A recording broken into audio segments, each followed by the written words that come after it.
안녕하세요. 3월 1일 토요일 캠퍼스 날개입니다. 여러분, 오늘은 주말에다가 또 3.1절입니다.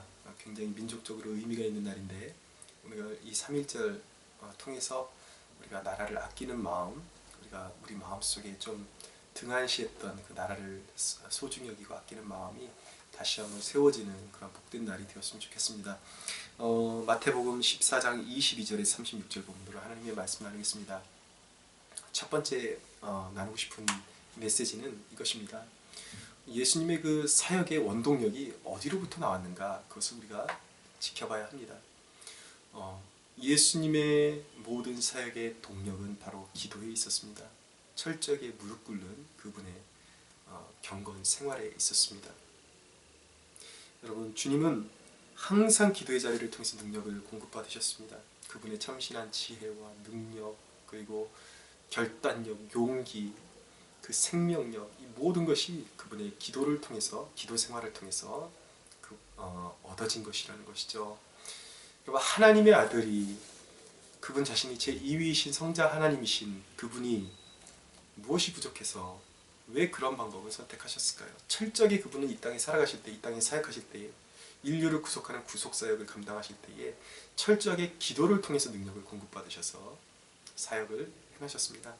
그것은 하나님 간의 약속이기도 하겠지만 우리를 위해서 그렇게 하신 것입니다. 우리가 과연 이 땅을 살아갈 때에 하나님의 자녀로 구원받은 백성들이 이 땅에 살아갈 때 어떻게 해야 승리하는 삶을 살아갈 수 있는지를 친히 보여주시기 위해서 우리가 따라야 할 모본으로 주님께서 그 길을 보여주셨던 것이죠. 하나님의 아들조차 기도를 통하지 않고는 능력을 받을 수 없었다면 여러분, 우리는 말해야 무엇하겠습니까? 여러분, 우리는 사역의 열매를 논하기 전에 이 주님의 그 기도의 모습이 있었는지 있는지 한번 점검해 보아야겠습니다.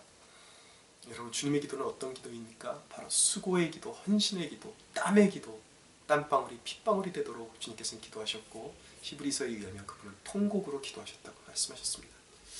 그냥 적당하게 기도하고 주님께서 인류의 구원사역을 이루어내신 것이 아니라 정말 하나님 아버지 앞에서 거듭거듭 통곡하시고 밤새시고 그런 과정을 통해서 인류의 구원을 이루어내셨다는 것이죠. 사랑하는 여러분, 오늘 이 아침에 우리가 기억해야 하는 사실, 기도가 빠진 우리의 모든 삶의 행위들, 우리의 계획들, 특별히 교회의 사역들, 시스템으로 의존하고 기도가 빠진 모임, 기도가 빠진 예배, 기도가 빠진 어떤 프로그램, 여러분, 여기에는 사람을 끌어들일 만한 매력은 있을지 모르겠지만 거기에는 변화는 없다는 사실을 우리가 꼭 기억해야 합니다. 하나님의 그 놀라운 역사는 변화에 있는 것인데, 여러분, 기도를 통하지 않고는 변화를 경험할 수 있는 그 어떤 능력도 우리가 경험할 수 없다는 사실을 기억해야 하는 것입니다. 오늘 이 아침에 다들 이 아침에 묵상하시고 큐티하시고 이 정도 되면은 기도 생활 하시는 것이죠. 그러나 우리가 정말 보다 하나님 앞에 정말 한번 나의 기도 생활을 돌아보고 어쩌면 매너리즘에 빠져있고 형식적인 기도 생활에 빠져있다면 오늘 다시 한번 그 주님의 그 기도의 모습을, 우리가 주님께서 나를 구원하시기 위해서 어떤 모습으로 몸부림치면서 기도하셨을까, 그것을 우리가 되새기면서 그분의 뒤를 우리가 겸손하게 따라가는 우리 모두가 되었으면 좋겠습니다. 두 번째로 이제 베드로의 믿음에 대해서 우리가 좀 살펴보기를 원합니다. 이제 24절 이후에 보면 예수님께서 이제 오병이어의 기적을 일으키신 다음에 제자들을 재촉하셔서 바다 건너편으로 보내셨는데, 이제 바다 이제 중간쯤 가서 이제 풍랑이 일기 시작하고 비바람이 몰아치고 배가 이제 뒤집어지게 생겼습니다.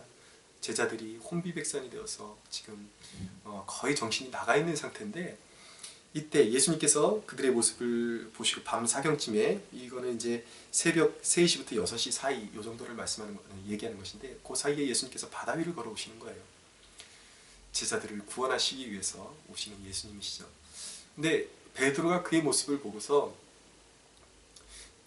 주님께 그렇게 요구를 합니다. 주여, 주시어던 나를 바다 위로 걸어오라고 명령하소서라고 그렇게 이제 주님께 요구를 하는 것이죠.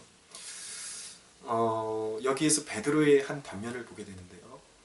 베드로는 그 풍랑이 이는 그 환경 속에서 그 혼비백산이 된 그런 사람들과 같이 되기를 원하지 않았고, 적어도 그 가운데 굳건하게 서 계신 주님과 함께 그 믿음의 자리에 서 있기를 원했습니다. 적어도 그런 시도만큼, 그런 마음가짐만큼, 그런 열정만큼은 우리가 꼭 본받아야 하고 우리가 꼭 갖기를 소망해야 하는 그러한 믿음일 것입니다.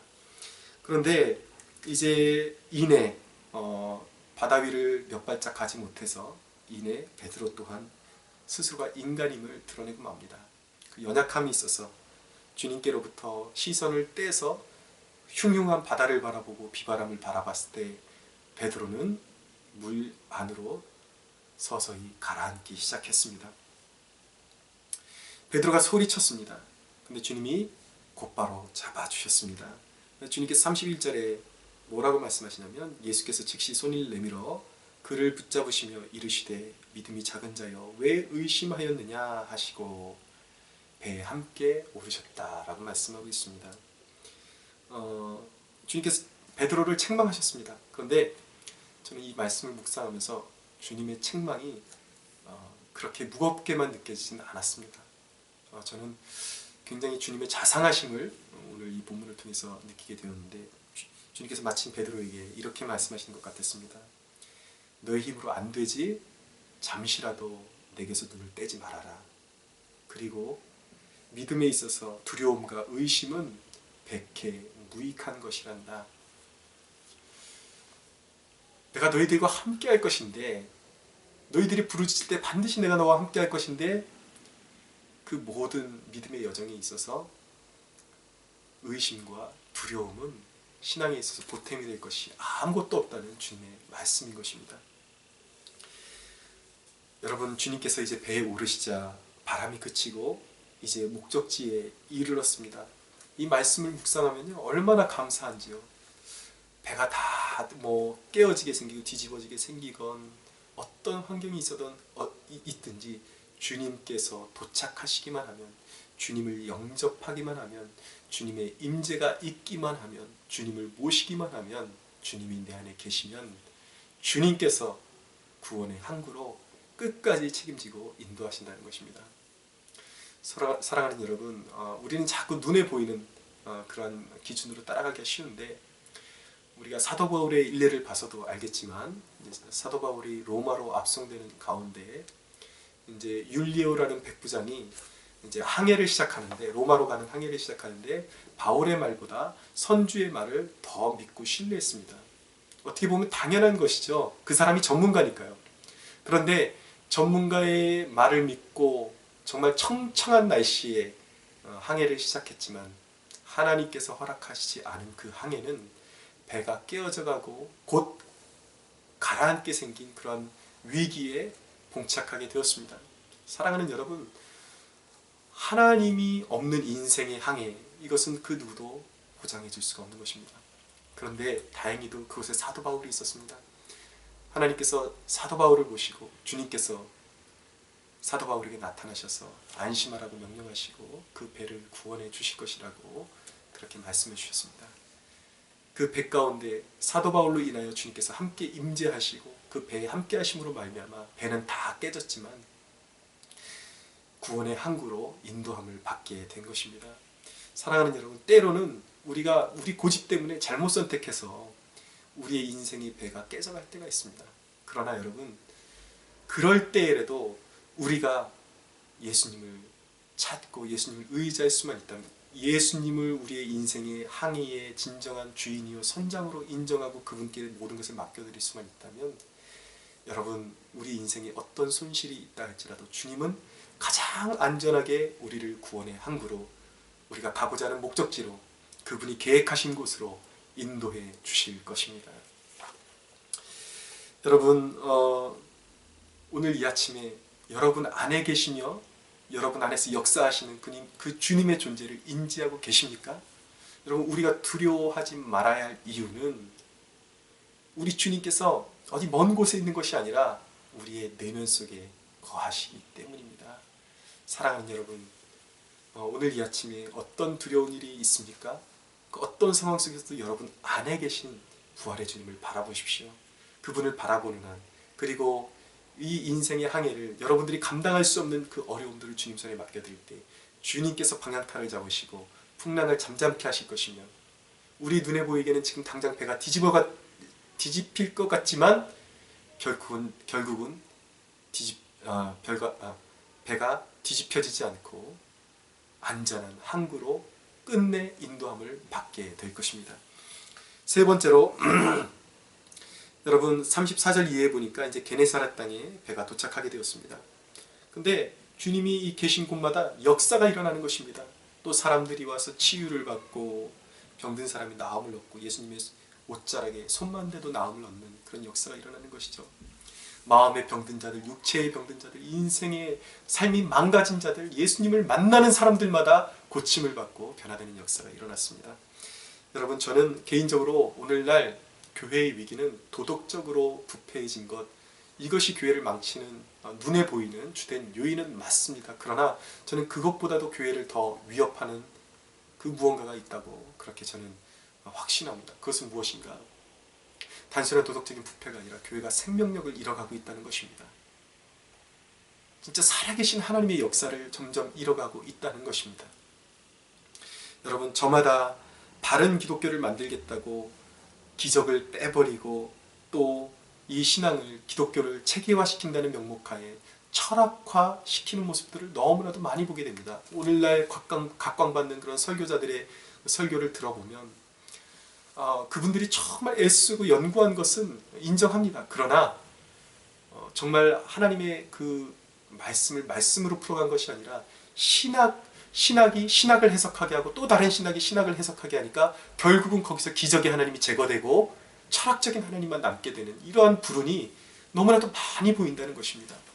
사랑하는 여러분, 인격만을 향상시키는, 물론 우리는 성화돼가는 과정을 아주 중요시해야 됩니다. 당연한 것입니다. 그러나 단순하게 기독교를 인격만을 향상시키는 어떤 수도하는 종교증으로 전락시키는 것은 기독교가 스스로 저지를 수 있는 가장 큰 비극이라는 사실을 우리는 꼭 기억해야만 합니다.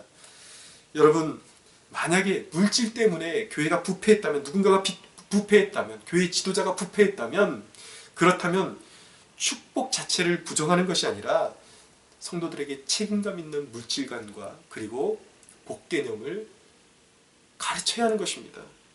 바로 심어줘야 하는 것입니다. 그런데 지금 한국교회의 모습은 물질 때문에 좀 교회가 조금 시끄러워졌다 그러면 축복 자체를 다 거부해버리는 것입니다. 그걸 저속한 신학이라고. 근데 여러분, 그게 잘못된 것은 맞지만 잘못된 것을 제거하기 위해서 진짜까지 다 쏟아버리면 안 된다는 것입니다. 진짜가 무엇인지를 가르쳐줘야 되는 것이지 진짜를 쏟아버리면 안 된다는 것이죠. 또 한 가지, 여러분, 은사주의의 어떤 폐단이 일어나면 일부 기독교계에서는 기적 자체를 부인하려고 합니다. 어떤 성령의 은사를 이야기하고 이런 것들을 굉장히 저급한 것으로 이야기를 하고 말끝마다 무당이라 그러고 이런 식으로 기적을 일으키는 어떤 기적을 경험한 그런 사역이나 이런 사역 단체나 어떤 사역자들을 매도하고 이런 모습들이 너무나도 많이 나타난다는 것이죠. 여러분, 교회가 해야 할 일은 기적을 매도하는 것이 아니라 성경적인 은사관을 올바로 가르쳐주고 바로 세워져야 하는 것입니다. 그래서 진정으로 성경적인 축복관과 성경적인 은사관이 무엇인지를 바로 세워줘야 되는 것이지, 조금 어디가 덧난다고 그걸 도려낸다고 하면 진짜까지 다 도려내버리고 결국은 생명력 없는 기독교만을 남겨놓는 것.